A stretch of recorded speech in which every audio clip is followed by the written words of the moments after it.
It was a quiet summer morning in Washington Park, the kind where the world hadn't fully woken up yet.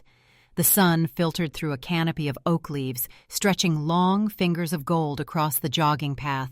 Birds chirped like background singers to the rhythmic hiss and sputter of a sprinkler starting up near the old baseball diamond.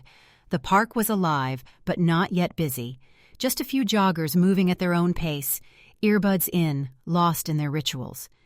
And then there was Danielle Moore. She was bent over the public fountain near the east bench, catching her breath after her third sprint. Her long legs trembled with effort, her compression top soaked with sweat.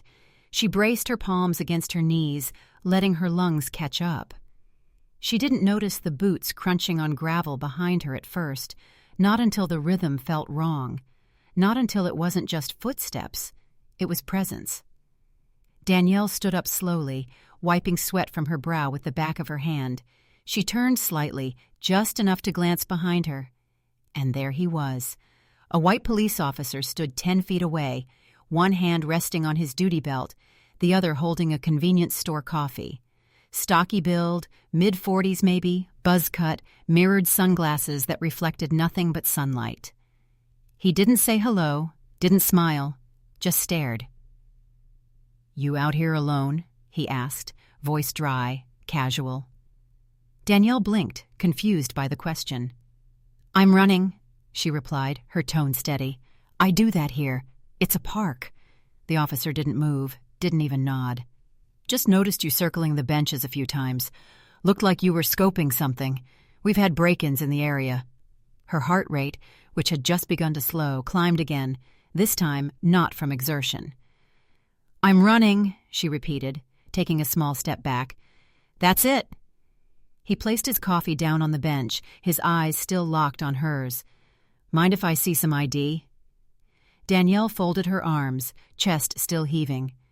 "I don't carry ID when I jog. Who does that?" His jaw clenched slightly. "You fit a description," he said. That line again. She'd heard it in high school, on her way home from track practice, in college outside a bookstore, once in her own neighborhood, waiting for a tow truck, always vague, always dangerous. Danielle shifted her weight.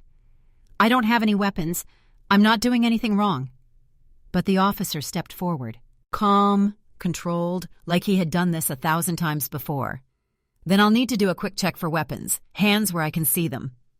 "No," she said, louder than she expected. "You don't have a reason to search me." He didn't answer, just reached for her hip.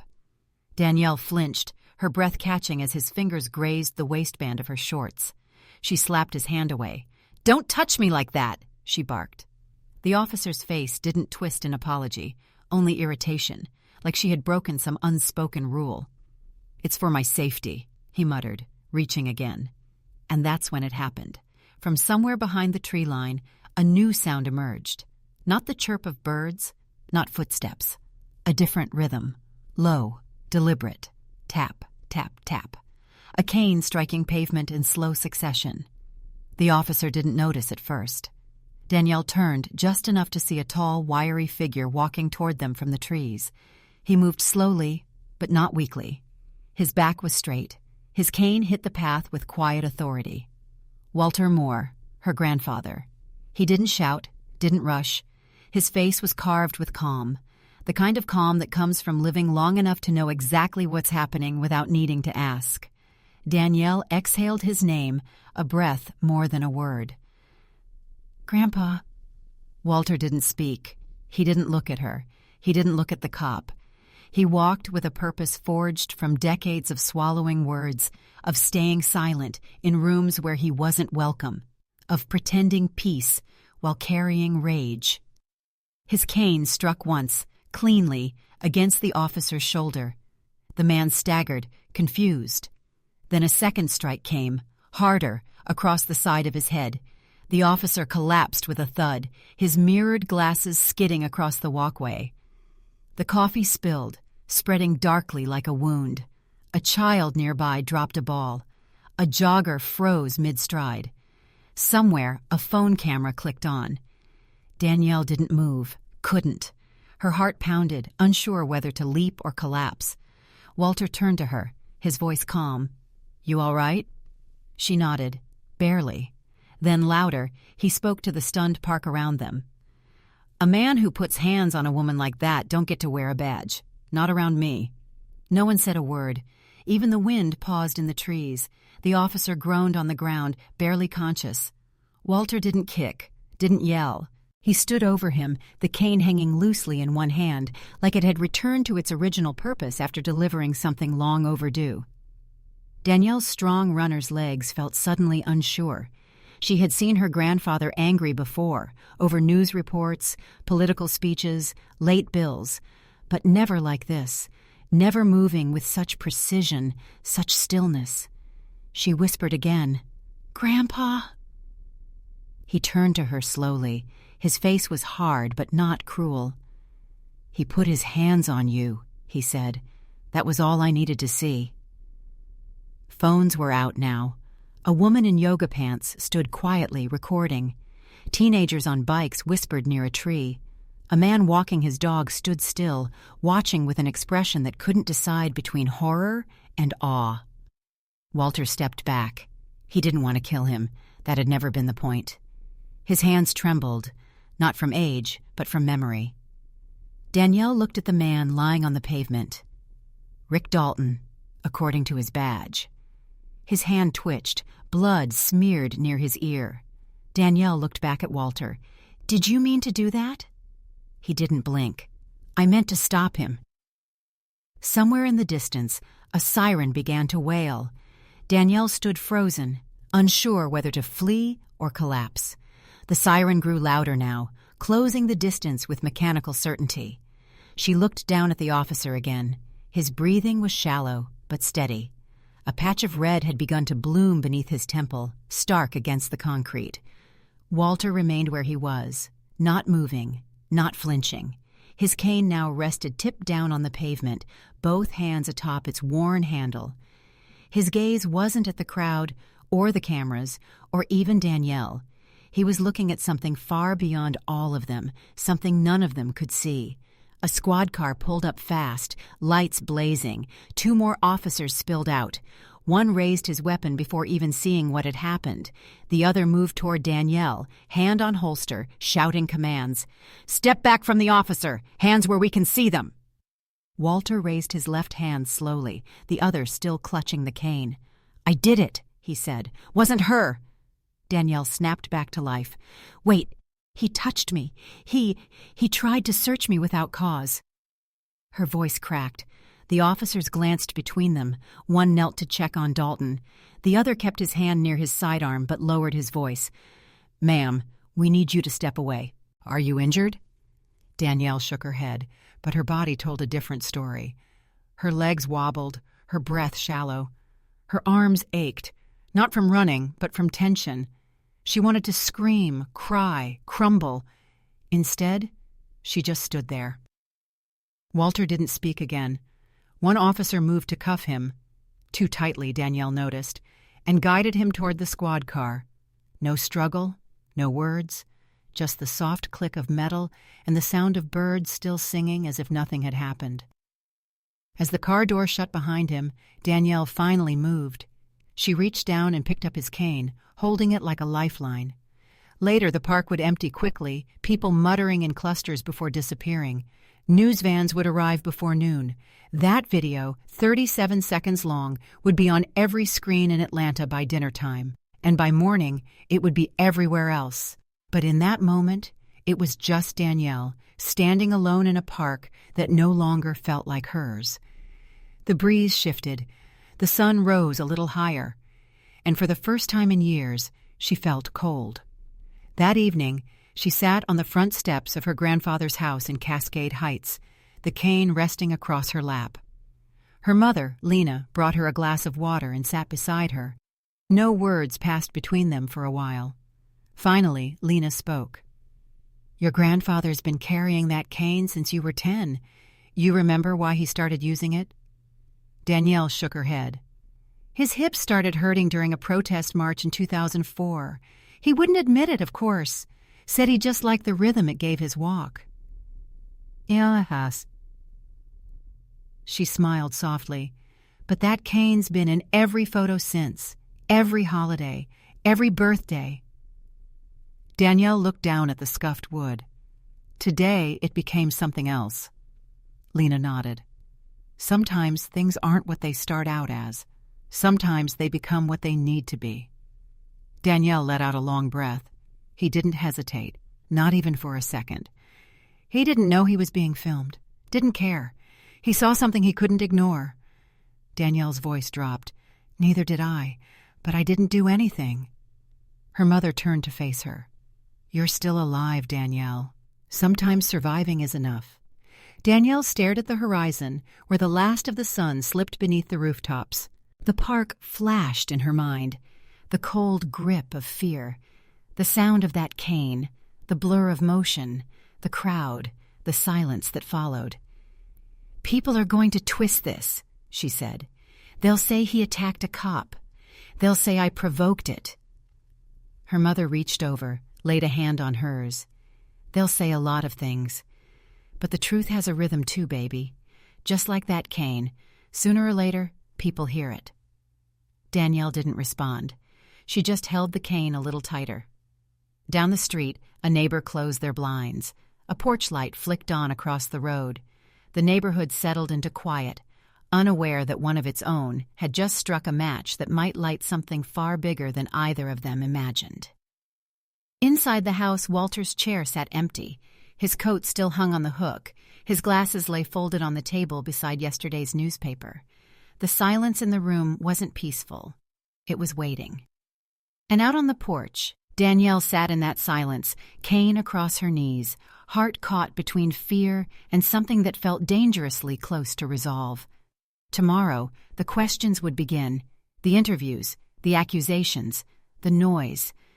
But tonight, there was stillness. And sometimes, stillness is where the story really starts. 37 seconds. That was all it took.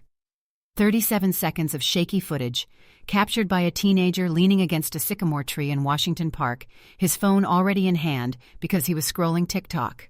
It started with the officer reaching. It ended with Walter Moore's cane swinging clean through the morning air. By the time Danielle had made it back to her mother's house, the video had already been uploaded, 3 times, from 3 different angles. By noon, it was everywhere. No one tagged Danielle by name, but that didn't stop the internet from finding her. Runners in Atlanta recognized her stride, former classmates remembered her braid, and within hours, she was the girl in the video. Silent, frozen, flinching, beneath a cop's reach. At first, she didn't watch it. She stayed in her room, curtains drawn, lying on her side in sweatpants and a faded Spelman College t-shirt, arms wrapped tight around her own waist. Her phone buzzed every few minutes, texts, missed calls, DM requests, people she hadn't spoken to in years, people she'd never met. Her mother kept the TV on low in the other room, trying to muffle the sound of news anchors repeating the words. Assault, park incident, use of force, retired citizen. Danielle heard her own name once, mispronounced slightly, before Lena clicked the volume off completely. Around 3 in the afternoon, the door cracked open, and Lena stepped in with a bowl of cereal and a look that didn't ask permission. You should eat, she said softly. Danielle didn't answer. She hadn't spoken in hours.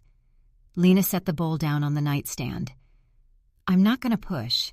I just want you to know, whatever you're feeling, it's not wrong. Danielle finally turned over, eyes red-rimmed. Why didn't I stop him? She whispered. Why didn't I scream or run or... You were scared. I'm supposed to be stronger than that. You were scared, her mother repeated. And that's not weakness. That's what being human looks like. Danielle turned away again.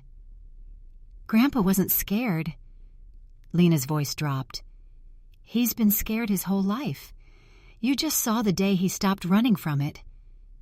The next morning, she opened her laptop. The video had over 2 million views. There were edits with slow-motion captions, reaction videos, breakdowns by legal commentators. Twitter was on fire. Half the comments praised Walter Moore as a hero. the real Captain America. Others said he should be arrested for assault. Still others picked apart Danielle's body language. Why didn't she move? She looks guilty. Bet she baited him. Danielle scrolled until her thumb hurt. There were memes now, a side-by-side of her frozen expression and Walter mid-swing. One tweet read, "When Grandpa said enough is enough." Another showed her captioned, "She froze so we didn't have to." She slammed the laptop shut. Out on the porch, Walter's cane still leaned against the rail. The silence that filled the house wasn't peaceful. It was too aware of itself. That afternoon, someone knocked on the door. A woman in jeans and a blazer stood holding a business card and a tired smile. "Alicia Brooks," she said. "I'm representing your grandfather." Lena stepped aside. Danielle didn't. Alicia didn't force the moment. She simply looked at her. Not through her, not around her, at her. "You're not obligated to speak publicly," Alicia said. "But if you ever decide to, people will listen." Danielle said nothing, but something in her posture shifted, just barely. That night, she wrote, not for the public, not for the court, just for herself. It started with, "To the girl I froze for." She didn't name the officer, didn't explain every detail, just described the moment, the cold panic in her spine, the weight of eyes on her body, the silence she thought would keep her safe. She wrote about how guilt had curled itself around her throat, how her grandfather's cane felt heavier than it looked, how shame could live in the muscles long after danger was gone. She didn't mean to post it, but at midnight she did. By morning, her words had been shared over 70,000 times. She woke to find her phone glowing with new messages, hundreds of them, some from friends, some from strangers. One DM stood out. A woman named Letitia wrote, "You didn't freeze. You survived. We saw you. We needed to." Danielle stared at the message for a long time, and then slowly she typed back, "Thank you." By the weekend, reporters camped outside the house. One of them shouted, "Miss Moore, did your grandfather plan the attack?" Another asked, "Do you feel responsible for Officer Dalton's injuries?" She didn't answer either. Instead, she stepped off the porch, cane in hand, and walked slowly down the sidewalk. Lena called after her, but Danielle just waved. She walked to the park. The police tape was gone, but the stain on the concrete remained, faint, but still visible. Someone had left flowers. A folded note read, "We stand with Walter." Danielle stood there for a long time. Then she sat on the bench. A runner passed. A teenager on a bike slowed to stare. An older woman in church heels nodded politely as she passed. And still, Danielle sat. A man approached eventually. Early 50s, brown skin, glasses. He didn't take out his phone. He didn't ask her anything. He just said, "My daughter saw your post. She asked me what freezing meant. I told her it meant staying alive." Danielle didn't reply. She didn't need to. Back at home, Alicia returned. "This case is already national," the lawyer said. "There's no going backward, only forward." Danielle stared at the wall. "Is he okay?" "Walter's fine, a little sore, but he's not scared." Danielle hesitated. "I think I am." Alicia smiled gently. "You have every right to be, but scared people can still change the world." The lawyer stood. "You'll be called as a witness. You don't have to say yes, but if you do, say it your way." Danielle nodded. "I think I will." That evening, she opened her laptop again. This time, she didn't scroll. She wrote. To the woman at the fountain, to the girl watching in silence, to her grandfather, to the people who thought freezing was failure, she wrote, "Silence isn't always surrender. Sometimes it's survival, and sometimes it's just the breath you take before the world finally hears you."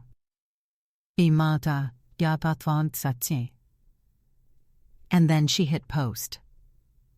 The subpoena came on a Wednesday.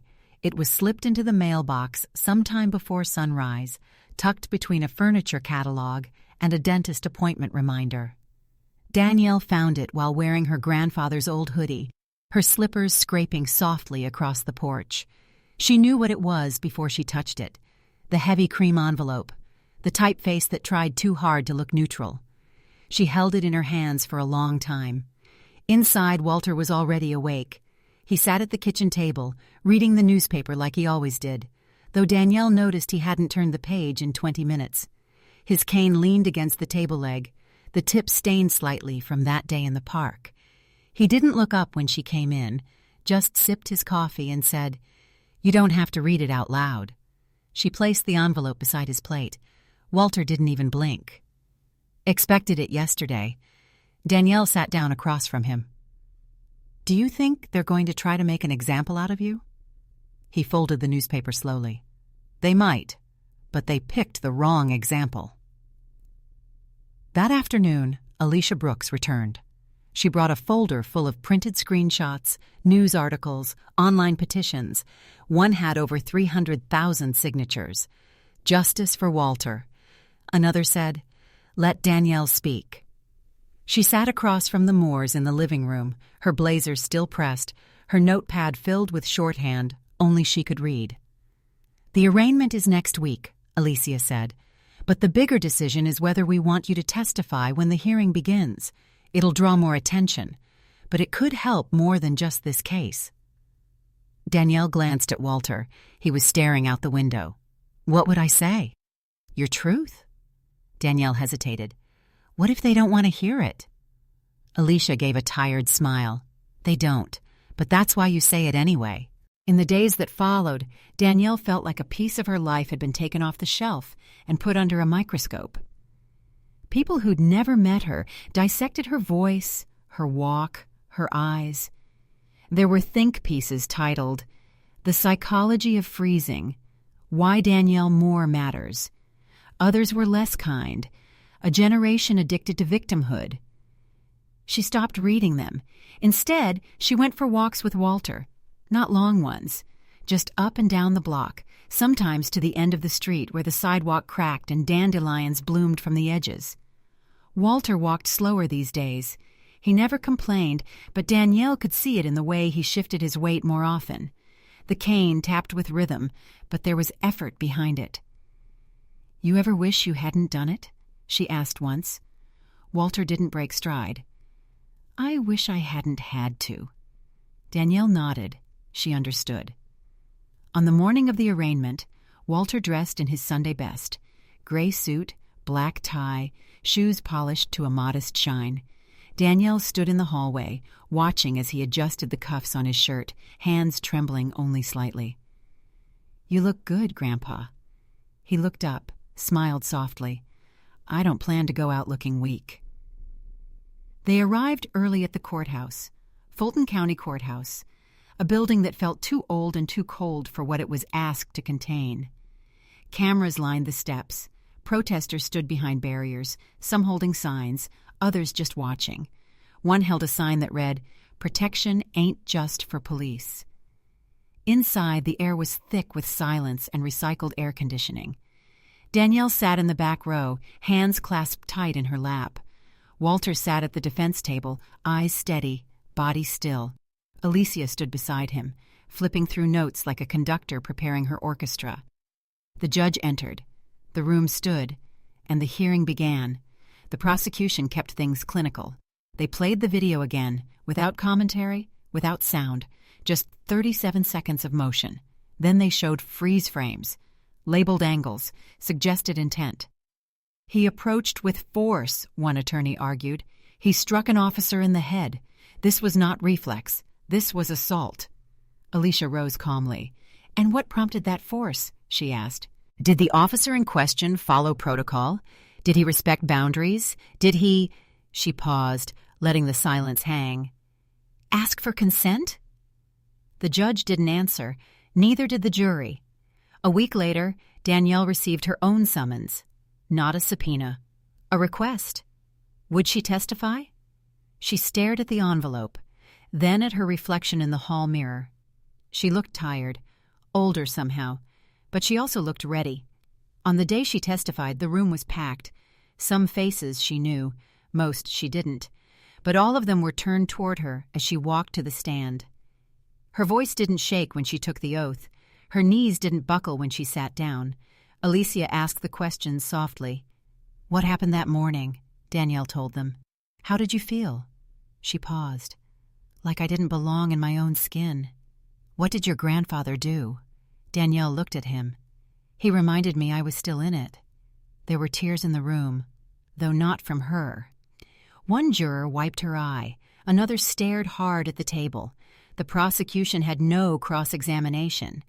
Danielle stepped down without another word. Outside the courthouse, reporters surged forward. Danielle didn't stop. She walked straight to the sidewalk, past the cameras, past the noise, past the signs. Walter was waiting there, cane in hand. He didn't speak. He didn't need to. She reached out and placed her hand on his. And for the first time since the park, she exhaled fully. That evening, back home, Danielle sat on the porch with her laptop. She didn't write a speech. She wrote a letter. To her past self. To the girl who froze. To the woman who found her voice in the echo of a cane. She ended it with one line. "You're not here because you screamed. You're here because you stayed." The courtroom smelled like old paper and floor polish. It was quiet, not with peace, but with pressure, the kind of quiet that sits heavy on your shoulders. Danielle sat near the front, hands folded tightly in her lap. Her nails dug small crescents into her palms, but she didn't notice.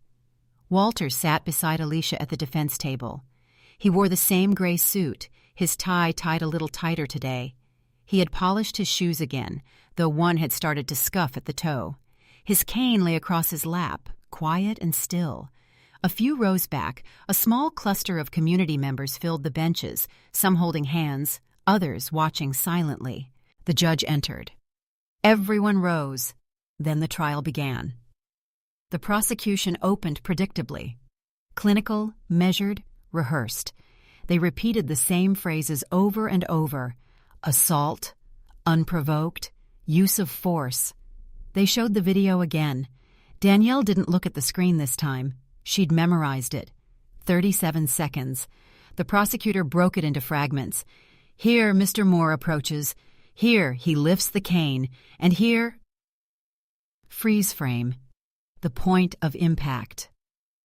Alicia rose slowly, her voice low but unshakable. And here, she said, pointing to the freeze frame, is a man defending someone who had been touched without consent. She stepped toward the jury, eyes steady. This case is not about a cane. It's about what happens when silence becomes too loud to bear.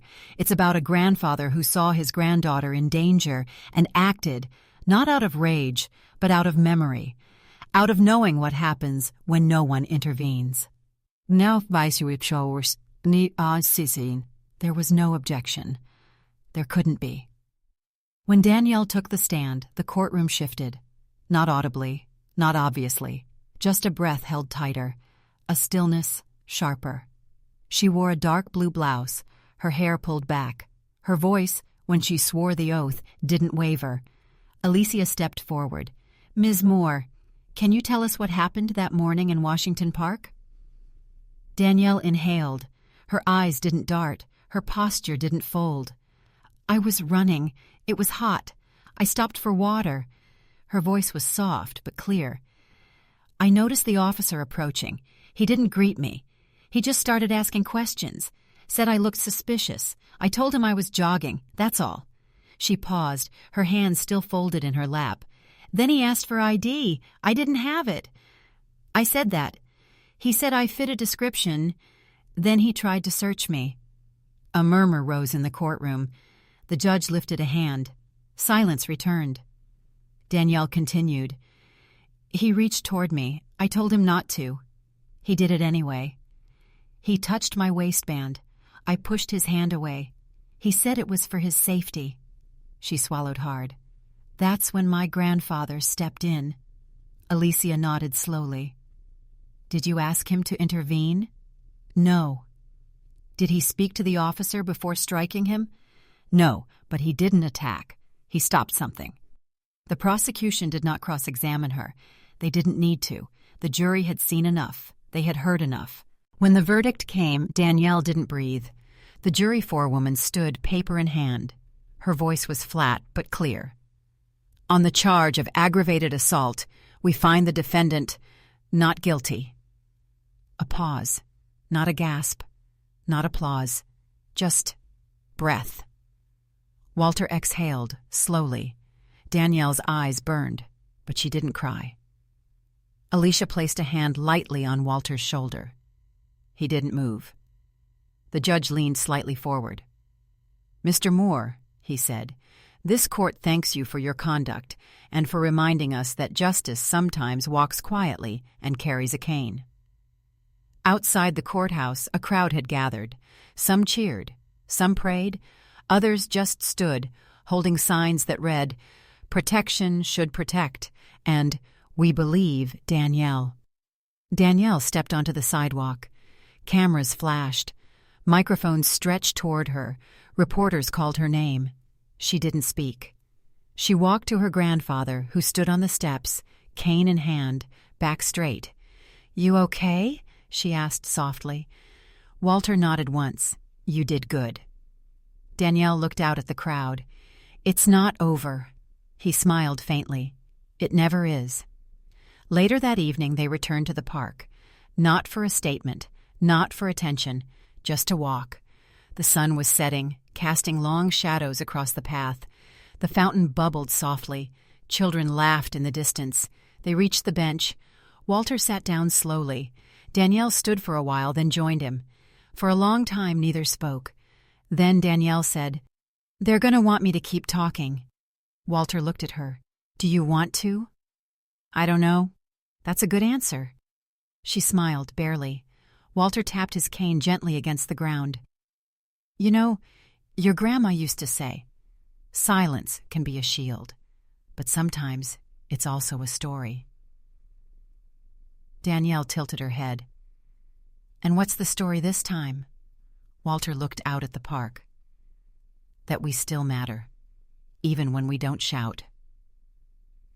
Back home, Danielle opened her laptop. She typed, "Today, justice didn't roar. It whispered, but we heard it, and we answered."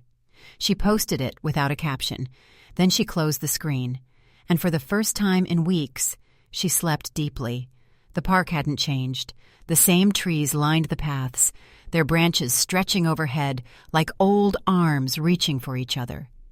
The fountain still bubbled faintly near the benches, water glinting under the Georgia sun. Joggers passed with earbuds in, dogs pulled on leashes, and somewhere a child's laughter echoed. But Danielle had changed. She stepped onto the path alone that morning, dressed in gray leggings and a plain white t-shirt, her sneakers scuffing softly against the pavement. She walked, not ran, no headphones, no distractions. Her eyes scanned everything, the trees, the benches, the sky, like she was memorizing it again. When she reached the fountain, she paused. There it was, the spot where it happened. The sidewalk had been scrubbed, but she could still see the faint discoloration in the concrete. A dark ghost of the moment her grandfather's cane met a police officer's skull.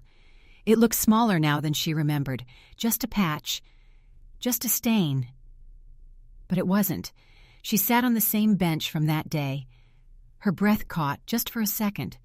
Her hands trembled briefly, then settled. People passed by. No one stopped. No one pointed. Until one woman did. She was maybe 50, in a tracksuit and sneakers, salt and pepper hair pulled into a tight ponytail. She slowed, then paused. "You're her," the woman said. Not as an accusation, just a truth. Danielle looked up. "Yeah." The woman nodded. "I was here, that day. I saw it." Danielle waited. The woman sat down beside her, uninvited but not unwelcome. "I saw how you didn't move," she said. "And I want you to know I understood it, every second of it." Danielle didn't speak, not yet. The woman looked out at the trees. "They always ask why we freeze, like it's some kind of failure, but they don't ask what it takes to stay alive." Danielle exhaled. People say I didn't fight back." The woman smiled faintly. "Sometimes not moving is the fight." They sat in silence for a while. Before the woman left, she said, "Thank your grandfather for me." Danielle nodded. When she was alone again, she pulled out her phone, opened her notes, typed, "We don't all flinch the same way. Some of us go quiet to stay visible." She didn't post it. Not yet. Back at home, Walter sat at the dining table, glasses low on his nose, sorting through envelopes. The mail had been coming heavy these days. Letters, cards, messages scribbled in messy cursive and printed block text. Danielle walked in holding a small stack. "These came from Wisconsin," she said, dropping them gently on the pile. "Some are from kids, some from churches." Walter grunted. "I ain't ever had this much mail in my life." Danielle sat down. "They're not writing just to you." He looked over the rim of his glasses. "No?" She shook her head. "They're writing to the man who stood up when they couldn't." He looked away, face unreadable. Then he said, "I didn't stand. I swung." Danielle smiled softly. "Same thing sometimes." Later that week, Alicia called. "You've got an invitation," she said. Danielle rubbed her forehead. "To what?" "A community event. Auburn Avenue. They want you to speak. Run a small youth clinic, just a few local girls." Danielle hesitated. "I don't know how to do that."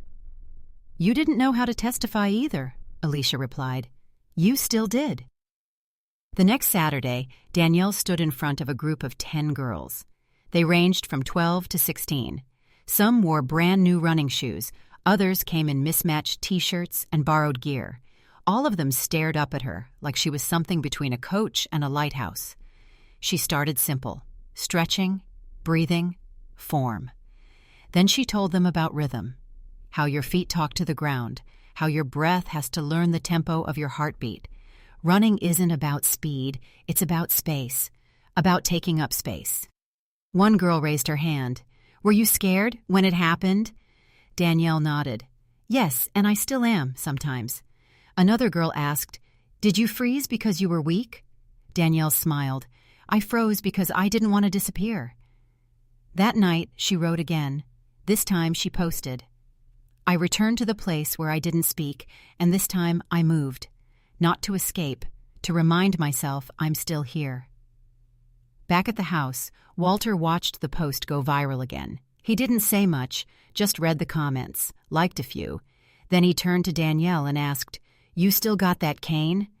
She nodded, went to her room, and brought it back. He took it gently, held it in both hands, turned it over slowly like he was inspecting an old friend. "You keep it," he said, passing it back. "It walks different with you now."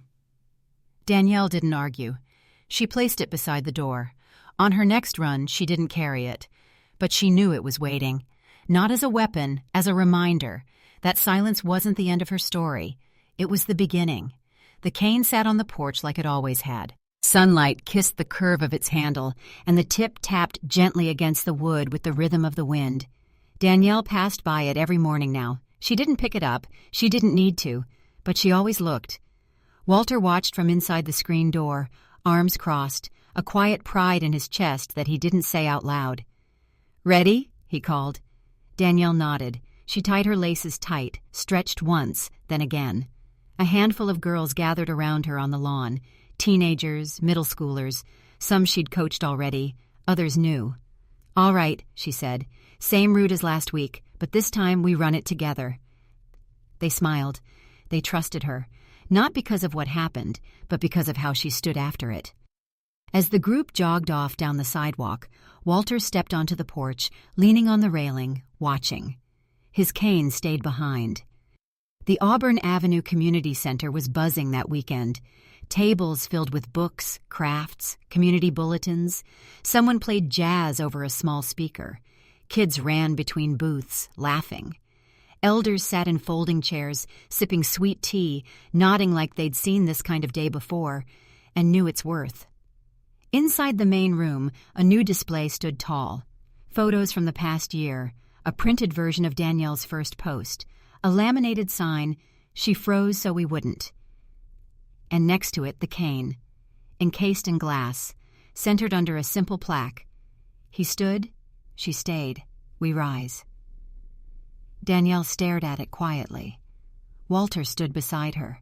"You sure about this?" he asked. She nodded. "It doesn't need to walk anymore." Walter touched the glass once, then let his hand fall away.